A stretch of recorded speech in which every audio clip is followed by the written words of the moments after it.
Welcome into Bucs Insider, presented by Verizon. Casey Phillips here, senior writer and editor Scott Smith, and it is finally football weather here in Florida. I'm going to pretend it's going to last till Sunday, where we can wear this kind of gear. It's not supposed to. It's not supposed. Don't kill my joy. Don't kill my hope. For everybody that's living in the Tampa area, you know what I'm talking about right now. It finally feels like football weather outside. We're going to hope it stays here. But man, I know this last week, definitely not the outcome the team was hoping for. And now with the Panthers coming in, I mean, that's going to be an incredibly important game in terms of now everything is about these division games for the most part. But what are some of the big takeaways from this Colts game that you feel like the team can learn from and apply to these next games, knowing how basically every game now is so crucial? I think my takeaway is probably pretty similar to players, coaches, and fans. It's frustrating because every game I feel like the Buccaneers are making progress in certain areas that should turn this losing streak around, but then something else happens that's not good. So, for instance, the Bucs ran the ball great in that game. That's been a problem for the Bucs all year, not being able to run the ball efficiently. 125 yards, 6.6 yards per carry.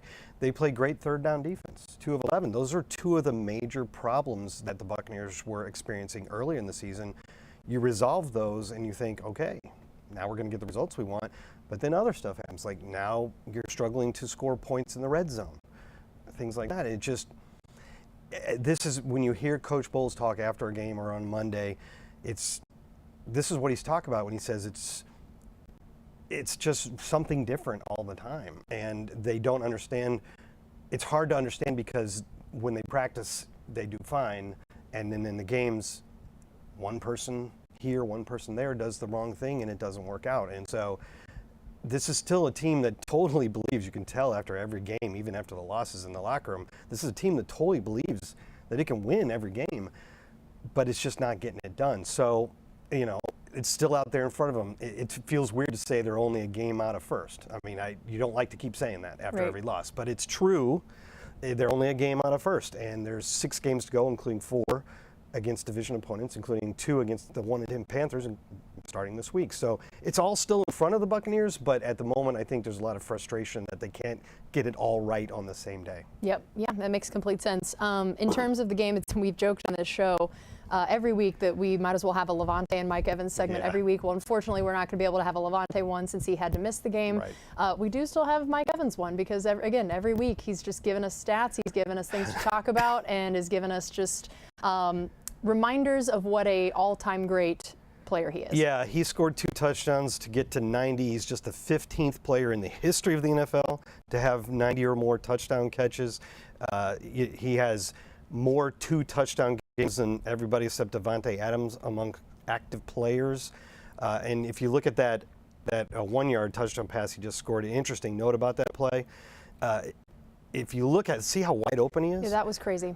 The closest defender to him, according to NFL Next Gen stats, and here we'll see Next Gen sort of showing you with the dots, the closest defender to him when he caught the ball was 17.1 yards away. And you could see why, because 2 defenders jumped on Payne Durham running that very shallow slant, and Mike, who kind of faked in for a second and then went out, was just wide open. Weirdly, they've been tracking these things since 2016. That's the most separation, so the most open that a player catching a pass in the end zone has ever been. 17.1 yards since they've been tracking in 2016. That's crazy. And of all people, I don't feel like Mike is ever that open because teams focus on him especially so in the red much. Zone. And frankly, he doesn't even need to be that open because we know that he can make all those contested catches. I'm sure to him it was probably like, what is happening right now? I am too up. You wonder when you're too open. Oh, am I going to catch the ball? I remember feeling that way in basketball. I hated being that open for a shot. You're like, no. Someone come guard me closer, please. Here's what I was talking about before. 19 2-touchdown games. Or 3 multiple touchdown games, but in this case 2. Only Davante Adams has more. Again, what a list. Yeah, look at those names. And he is at number 2, which is incredible. So that obviously was not one of the failed red zone attempts. That one went pretty dang well, but there were a few others that ended up making a pretty big difference in the game. What does it seem to be in terms of the red zone? What are some of the things maybe they're focusing on, or what do we think is leading to some of these being 3 instead of 7? Or well, sometimes it's penalties. In this that happened in this last game. That game started so well. Couldn't start better. Had the ball first, drove right down the field with no problem, got to first and goal at the 1. You usually score a touchdown when you're first and goal at the 1. Unfortunately, they tried the Baker Mayfield sneak it didn't work, and he injured his ankle, so he came out of the game for a couple plays. And then critically, there was a false start penalty. So now instead of being able to just bash it in from the one, because the Bucs have actually been pretty good on goal to go this year, especially that close. They've been able to get the ball in, often sometimes with Rachaad White, but now you're at 2nd and 6. You run Rachaad White now, he gets 3 yards. That would have been great from the 1 yard line, but it wasn't so helpful from the 6, and then an incomplete pass on 3rd down. And then another time there was a sack. So protection issues and ill-timed penalties, and that's what I was saying before. Other things get fixed and then something else crops up. And so from that point on, you go all the way down the field, you get 1st and goal and 1 on your first drive. That seems like a great situation. Then you have to settle for 3, and then they score the next 17 points, and the momentum has swung a lot. Yep. Now, after that, the Bucs did rally and had a chance. Which they've been great at this year. They have. They fought to the end. Yeah. Every time. And I know we talked about how there were definitely plenty of things that we know the team didn't do the way they wanted to, things that didn't go the Bucs' way. And as you talked about, though, there's also each week something that is really encouraging that happens on the other side of the coin. And this week, that was Rashad White in the run game in general. Because it's been Rashad White in the receiving game. Exactly. It's been him in the screen game. This game, it was like this was Rashad White, the running back, getting 100 yards rushing. On the dot, 100 yards rushing. What did you see in terms of, and also his career-long run? That we're watching right now. Yeah, and so I feel like that was just such a great game. It was, the best rushing game he's had since Germany last time. So look at the hole in that play. I mean, they gave him some seams to run, some lanes to run, and he hit them hard. And we had 5 explosive runs in that game, which is runs of more than 10 yards. And that's the most we've had in any game. So he had the 38 one, but he also had like a 14 and an 11. Chase Edmonds had an 11. Baker Mayfield had a 14-yard scramble that was pretty entertaining, where he kind of ran over the guy at the end. But as you can see, he's just on that one, he bounced it around the end, and I got to believe there was some kind of issue with the Colts defense on that one, because it shouldn't have been that wide open around the end. But he recognized the way to go. Yep. That's part of the key, Great block by right? Stinney on that one too. So the run blocking was good. The lanes were good. He hit them well. He recognized when he should bounce that one to the outside. It was just how the run game is supposed to work, and that's encouraging going forward.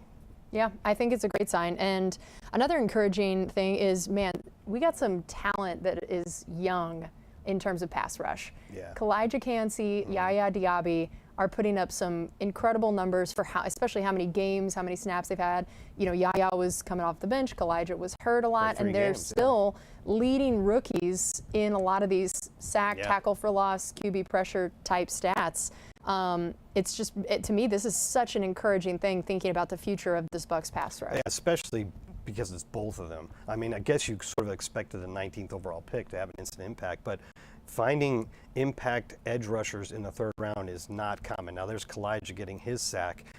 Yaya didn't have a sack in this game, but he has been making impact plays. One or the other, and sometimes both of them, make very noticeable impact plays every game now. And one thing to note is that Yaya actually started this game. And on the new depth chart this week, he's listed as a starter ahead of Joe Tryon-Shoyinka. Now, here's what you were talking about, the tackles for loss. That includes sacks, but it's not all sacks. And Keke is tied for 1st, even though he missed basically 4 games. And Yaya's tied for 3rd, and they're making a lot of plays in the opposing backfield. But as I was saying before, Yaya actually started, but it was a 3 outside linebacker formation, which was unusual. And Logan Hall wasn't in the game, but Joe Tryon-Shoyinka, Shaq Barrett, and Yaya were all in on the first play, in the first couple plays. And so that was kind of a new wrinkle that we saw. And, Lavonte David wasn't in the game, so they actually started with just 1 off-ball linebacker and an extra defensive back. It was kind of an interesting setup. Package. So I think that was all part of, like, how do we deal with the guys that were missing and doing some interesting new things. But in terms of going forward, on the depth chart, it now says Shaq and Yaya are the starters.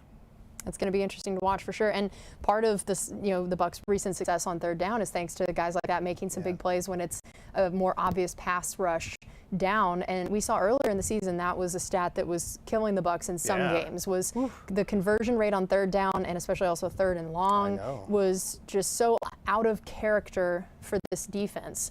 And then now it feels like that's another area, to your point, that has been improving and cleaned up a little bit. Yeah, if you look at this, I mean, after 7 games, and we noted this all the time because it was just glaring, that the Bucs third down defense, and I don't have the numbers for third and long here, but I think anecdotally we can recall that we were giving up lots of third and long conversions, and in the last 4 games there really haven't been any. And in terms of overall third downs, 31.9% over the last 4 games. That's the 6th best in the league. So that's a huge fix from one of the main things that was hurting the Buccaneers. And that goes into so many things because you're talking about extending drives. You're talking about time of possession. You're talking about not getting off the field, not getting the ball back to your offense. All kinds of things come out of how well you were doing on third down. So the fact that doing so much better defensively on third down is encouraging.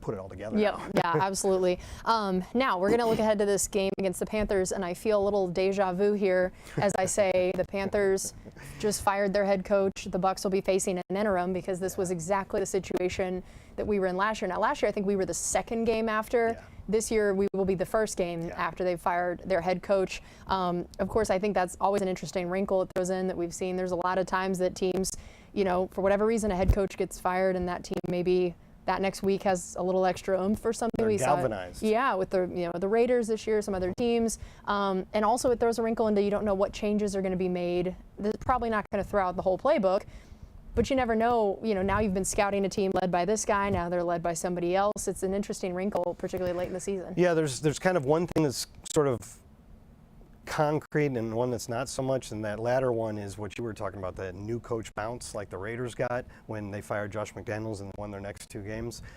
You do sort of see that from time to time. They make a coaching change, and at least in the short term, it maybe galvanizes the team or brings them together or gives them something to fight for. Like I said, that's not real concrete. What is concrete is now there's going to be a new play caller because Frank Reich had been calling the plays, and then about 5 weeks ago, he turned it over to Thomas Brown, their first-year offensive coordinator who came from the Rams. But after 3 games, Frank Reich took it back. So until he was dismissed, he was the play caller. But now Thomas Brown is going to go back to calling the plays because the interim head coach is their special teams coordinator, which Ronnie Barber made a good point to me yesterday. Is like, other than the head coach, the one guy who deals with everybody on the team is the special teams coordinator. So it makes sense to make him the interim coordinator, and then you still have your 2 offensive and defensive coordinators, and Thomas Brown now will be calling the plays. So what that means to what they do is hard to say, but it is a concrete change in what the Bucs would be seeing this week. All right, and then now also looking at knowing that they're the people that had the first overall pick, Bryce Young, quarterback. What are we going to be seeing first time getting a look at this new rookie? Well, Bryce Young has had the ups and downs that you would expect from a rookie quarterback. We see C.J. Stroud doing amazing, and we saw it firsthand in Houston, and you're tempted to compare them, but the fact is Stroud is the exception. Right. They don't usually just fall into the league totally top 10 quarterback. They take their lumps and they have their ups and downs, and that's certainly been the case for Bryce Young. He's got 9 touchdowns to 8 interceptions. Neither number is particularly remarkable, but you want a better ratio than that. And I think he's only averaging 5.4 yards per attempt, which is pretty low. So they're not really getting the ball downfield much.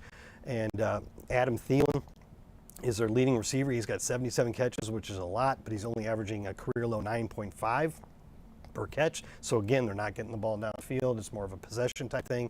And then the next leading pass catcher only has 28 receptions. So they haven't necessarily found or developed a second guy like a Chris Godwin. So it's been a bit of a struggle for them offensively, to be honest. Yeah, it's going to be an interesting matchup. But he's a very talented player. Yes. So you never know what to expect. Yeah, and I mean, of course, you never want to take a team or their record lightly, or knowing they have a rookie quarterback, all those things.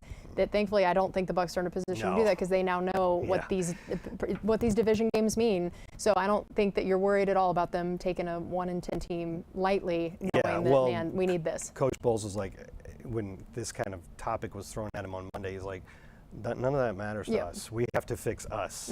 And they could be 12-0, or it wouldn't make a difference. So the Bucs are definitely not looking at this as an easy win. Yep. Yeah, it's going to be interesting. Also, this game is going to be the My Cause, My Cleats game. Always one of my favorites every year. So I encourage everyone to make sure they're going to Buccaneers.com to learn about all the different causes that everyone will be supporting on their cleats. And shameless plug, it's not out yet. We're going to have a video that I did with Dee Delaney and Devin Tompkins, they both have a kid who has Down right. syndrome. Yeah. We took them to a place called Gigi's Playhouse. They're both doing that on their cleats, so whenever that video comes out, highly recommend. Yeah. Very, very sweet and endearing, and they just both are such great guys. And also want to remind everybody, Pro Bowl voting is open, so make sure you go find that to vote all of your top Buccaneers in. There's 4 suggestions There's some for you. suggestions right there. There's just a few suggestions for you. I would definitely vote for all of them. Yep, so make sure you go do that, see as many of them, even though it's not the same way that the Pro Bowl has been in the past. It's still going to be a fun thing to watch your guys participate in, so make sure you go send those votes in right now. That's going to do it for us on Bucs Insider. We'll see you next time.